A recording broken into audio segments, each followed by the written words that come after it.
గుడ్ల పులుసు అవుతుంది అనుకున్నాను, ఇట్లా అవుతుంది అనుకోండి. Hi friends, welcome to our channel lucky party.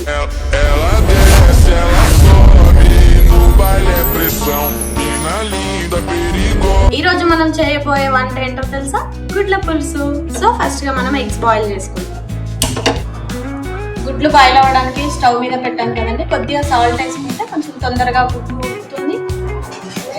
గుడ్ల పులుసు కోసం అని మసాలా ప్రిపేర్ చేస్తున్నాను కదండి. ఏమేమి మసాలా ఐటమ్స్ మనం వేసుకోవాలో గుడ్ల పులుసులోకి ఇప్పుడు మనం చూసేద్దాం. ముందుగా నేను వేయించి పెట్టుకున్న ధనియాలు, 2 చెంచాల నువ్వులు, 2 చెంచాల పల్లీలు, 4 కాజు, 4 బాదం, దాల్చిన చెక్క, షాజీరా, 4 లవంగాలు, 4 ఇలాచీలు, మిరియాలు, కొద్దివారి ఆకు. ఇప్పుడు వేయించి పెట్టుకున్న ఉల్లిపాయలు, ఇవి చాలా ఇంపార్టెంట్ అండి. ఉల్లిపాయలు వేయించి పెట్టుకున్నవి ఎంత క్వాంటిటీలో వేసుకుంటే అంత టేస్ట్ ఉంటుంది.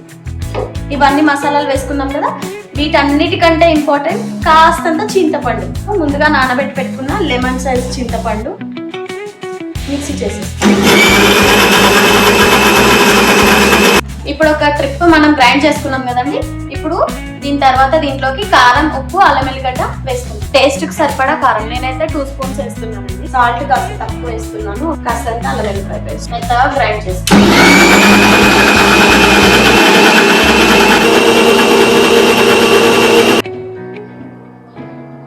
హాయ్ ఫ్రెండ్స్, ఎగ్స్ బాయిల్ అయ్యేలోపు నేను ఫ్రెష్ అప్ అయ్యి వచ్చాను.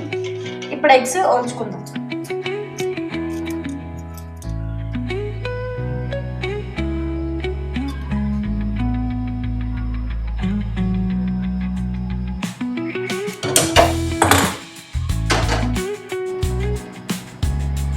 జీలకర్ర, ఆవాలు, 4 పచ్చిమిర్చి కట్ చేసి పెట్టుకున్నాను,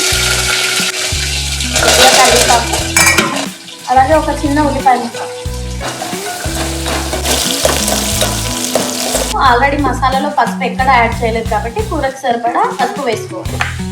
నేను ఇక్కడ 1 స్పూన్ ఇప్పుడు మనం మిక్సీ పట్టి పెట్టుకున్న మసాలా ఐటమ్ అంతా ఇందులో వేస్తాం.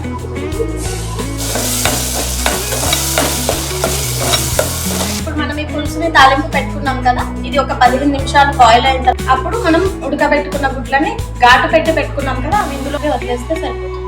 దాని తర్వాత కడిగి పెట్టుకున్న కొత్తిమీరతో గార్నిష్ చేస్తే సరిపోతుంది.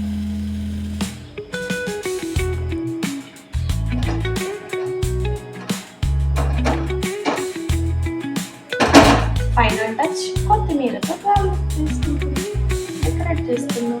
గుడ్ల పులుసు అవుతుంది అనుకున్నాను, ఇట్లా అవుతుంది అనుకోలేదు.